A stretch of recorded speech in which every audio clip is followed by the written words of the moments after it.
Hello everyone, আসসালামু আলাইকুম। সবাই কেমন আছেন? আশা করি সবাই ভালো আছেন।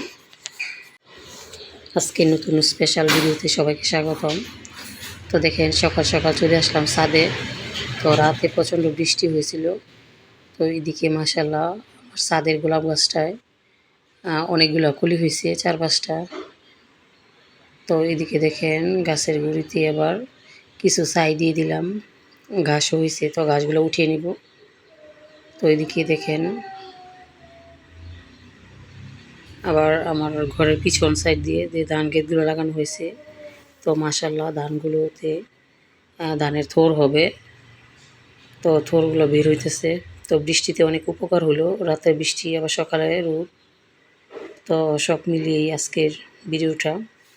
তো ফাইনালি এদিকে দেখেন আমি রান্না করব, রান্নাঘরে চলে আসলাম। মুরগির পা, কলিজা, গিলা, মাথা, মাংস সব কিছু একসাথে রান্না করব। তো এদিকে সবগুলো উপকরণ কেটে ধুয়ে নিয়ে নিলাম। এদিকে টমেটো রাখলাম, তো আজকে টমেটো দিয়ে রান্না হবে।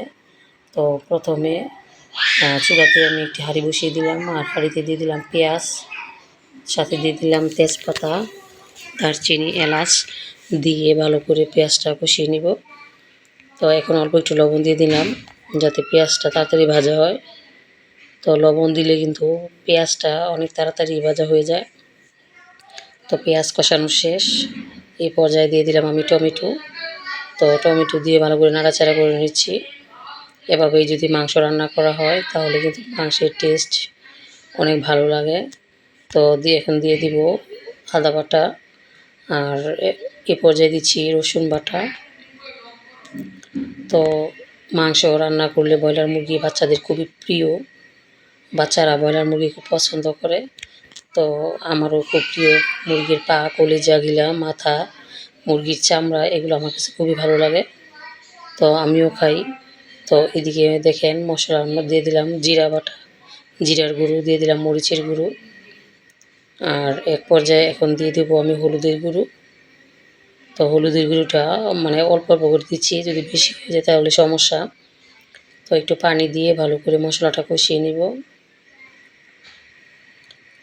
তো কে কে আমার ভিডিওটি দেখেন, তো যারা যারা দেখেন সবাইকে অসংখ্য ধন্যবাদ। তো সবাইকে বলবো একটা লাইক, কমেন্ট, শেয়ার করবেন। আমি নতুন বলে কেউ আমার ভিডিওটি ধাক্কা দিয়ে সরিয়ে দিবেন না। তো এদিকে দেখেন ফাইনালি আমার মশলা কষানো হয়ে গেল। তো এদিকে দেখেন আমি মাংসটা ধুয়ে রাখার পরও মাংসের মাঝে মানে রক্তের যে পানিটা ওইটা জমে আছে। তো উপর থেকে মাংসগুলো দিয়ে দিলাম। তো এদিকে নাড়াচাড়া করে এখন একটা ঢাকনা দিয়ে ঢেকে রাখবো।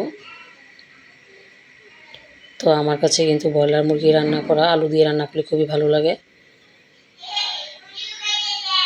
তো একটু পানি দিয়ে দিলাম, আর এখন একটা ঢাকনা দিয়ে ঢেকে রাখবো যাতে মাংসগুলো সুন্দর মতন কষানো হয়ে যায়। তো ফাইনালি দেখেন ঢাকনাটা খুলে নিলাম। তো মাশাআল্লাহ তরকারির কালারটা কিন্তু খুবই সুন্দর হয়েছে। আমি কোনো কালার করিনি, অরিজিনাল কালার। তো এদিকে কষানো প্রায় 50% হয়ে গেছে। তো মাংস রান্না করলে আমার ছেলে মেয়ে ডাল রান্না করতে বলে। তো আজকে ডাল রান্না করার কোনো সময় নাই, কারণ আমাদের যেহেতু স্কুলে আছে, বাচ্চারা স্কুলে চলে যাবে, তারপর আমিও চলে যাব। তো এদিকে দেখেন মাশাআল্লাহ পারফেক্ট একটা কালার।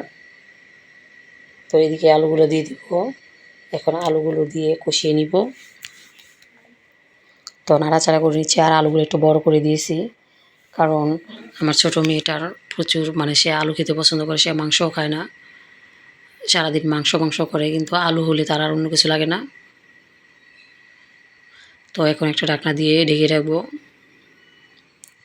তো আমার মতো কে কে ব্রয়লার মুরগি খেতে পছন্দ করেন কমেন্ট করে জানাবেন। আমরা কিন্তু সবাই ব্রয়লার মুরগি পছন্দ করি, প্লাস দেশি মুরগিও। তো দেশি মুরগি হয়তো বা বাজার থেকে অনেক দাম, কেনা হয় না। তো বাড়িতে যেসব মুরগি আমি পালি ওই মুরগিগুলোই আমি খেয়ে থাকি, বাজার থেকে আনতে হয় না। দরকার হলে মাঝে মাঝে আনা লাগে। তো ওইদিকে দেখেন এখন আমি একটা ঢাকনা দিয়ে ঢেকে রাখার পর ঝোলের পানি দিয়ে দিলাম, আর মাংসটা কিন্তু প্রায় হয়ে গেছে, কাঁচানো হয়ে গেছে। তো মাংসের কালার কিন্তু মাশাআল্লাহ অনেক সুন্দর হয়েছে। তো এদিকে দেখেন ফাইনালি এখন খাওয়া দাওয়ার পালা। তো সবাই প্লেট নিয়ে বসে আছে, আমার ছোট মেয়েটা দাঁড়িয়ে আছে। তো এদিকে মাংস রান্না করে এখন আবার চলে আসলাম মাছ ভুনা করতে, যে মাছটা ভুনা করে রাখি, শুধু মাংস দিয়ে খাওয়া হবে না। তো এখন সিলভার মাছ নিয়েছি, তো সাথে মাছের যে পেটের চাকগুলা ওই চাকগুলা ছিল ফ্রিজে। মাছের পরিমাণটাও শেষ হয়ে গেছে, বাজারে যাইতে হবে। তো আমাদের যেহেতু পুরুষ মানুষ নাই, আমার হাজব্যান্ড প্রবাসে থাকে, তো যখন যা বাজার করতে হয় সব বাজার আমি একাই করি, সাথে আমার ছেলেকে, ছোট ছেলেকে নিয়ে যাই।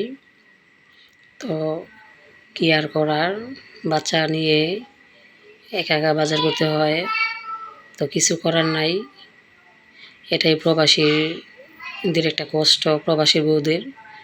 বাচ্চা লালন পালন করা, স্কুলে নেওয়া, রান্না বান্না করা, সংসারের কাজকর্ম করা, তারপর আবার বাজার করা, এগুলো সব করতে হয়। হয়তো বা হাজব্যান্ড কাছে থাকলে, বাড়িতে থাকলে ওনারা বাজার করে। তো আমার কিন্তু বড় ভাইয়ের মতো, আমার হাজব্যান্ড যদি প্রবাস থেকে ছুটিতে বাড়িতে আসে, তখন কিন্তু আমি কোনো দিনও বাজারে যাই না, বা আমার পছন্দ মতো অনুযায়ী উনি যা আনে তাই। তো আপনাদের সাথে কথা বলতে বলতে আমি মাছগুলো ভেজে নিছি। তো এদিকে পেঁয়াজ, কাঁচামরিচ, টমেটো সবগুলো কাটাকুটি হয়ে গেছে। তো এদিকে পেঁয়াজগুলো দিয়ে দিব। তো পেঁয়াজটা ভালো করে ভেজে নিয়ে তারপর দিয়ে দিব টমেটো। তো টমেটো দিয়ে এখন পেঁয়াজটা নাড়াচাড়া করে নিলাম। তো কষানো হয়ে গেছে, এখন দিয়ে দেবো হলুদের গুঁড়ো, এরপর যে দিয়ে দেবো মরিচের গুঁড়ো। এখন অল্প একটু পানি দিয়ে মশলাটা ভালো করে কষাবো। তো দিয়ে দিলাম অল্প একটু পানি। তো আমার কাছে কিন্তু রান্না করতে ভীষণ ভালো লাগে, আর মেয়েদের রান্নাঘরে কিন্তু আসল ঠিকানা। বিয়ের পর থেকে স্বামীর বাড়িতে আসলে মেয়েদের রান্না করতে হয়, রান্না শিখতে হয়, আর যারা যারা শিখে আসে তাদের রান্না করতে হয় মৃত্যুর আগ পর্যন্ত। তো কিছু করার নাই। তো রান্না বান্না আমার কাছে ভীষণ প্রিয়। আমার হাজব্যান্ড মাঝে মাঝে আমাকে বলে যে আর কিছু পারো আর না পারো, রান্নাটা ঠিকই করতে পারো। আমার রান্না খুবই ভালো লাগে। আমি বাড়িতে গেলে আমার সব বোনরা যখন বাবার বাড়িতে আসে, তখন সবাই আমার হাতে রান্না খেতে খুব পছন্দ করে। তো আমি রান্না করি, আমার বোনরা কাটাকাটি করে দেয়, আর মাকে বলি যে মা তুমি একটু রেস্ট নেও। তো সবাই আমাদের ফ্যামিলির জন্য দোয়া করবেন। আমাদের বাবা নাই, ভাই নাই, তারপরও আলহামদুলিল্লাহ আমার মা আর আমার 4 বোন আল্লাহর রহমতে ভালোই আছি। তো আল্লাহর কাছে শুকরিয়া আদায় করছি যে যথেষ্ট দিছে আল্লাহ, কোনো দিনও নারাজ হব না। তো আল্লাহর কাছে আরেকটা প্রার্থনা, যে যেহেতু ভাই নাই, বাবা নাই, আল্লাহ আমাকে একটা ছেলে দিছে আর 2টা মেয়ে দিছে, আর ছেলে মেয়েদের যেন মানুষের মতো মানুষ করতে পারি সেই তৌফিক যেন আল্লাহ দান করে, আর ওইরকমভাবে আমাদেরকেও চেষ্টা করতে হবে। তো ফাইনালি আপনাদের সাথে কথা বলতে বলতে আমি রান্নাটা প্রায় শেষই করে ফেললাম। তো সবাই ভালো থাকবেন।